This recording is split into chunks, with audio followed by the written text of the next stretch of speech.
Hello guys, so I'm breaking down trade that I took on SPX today on New York session.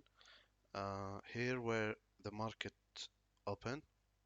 Actually, I don't trade market open, so I wait for a better entry and at least double confirmation. I saw these candles going up. We broke the VWAP, and then the market here was, consolidating a bit. So I was waiting for a buy candle to take the trade since the candles above the VWAP. If we go down, I wouldn't enter the trade.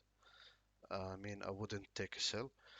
I saw this huge candle coming. Um, I waited for the candle to close and to give me another flat candle. I entered right here, and my stop loss right here. I knew there's a lot of volume, so I went for 1 to 8 risk to reward. But I ended up, trailing my stop loss, and my exit like was about here. I got like one one to six risk to reward. Yeah, and I called it in signal room. Thank you for watching.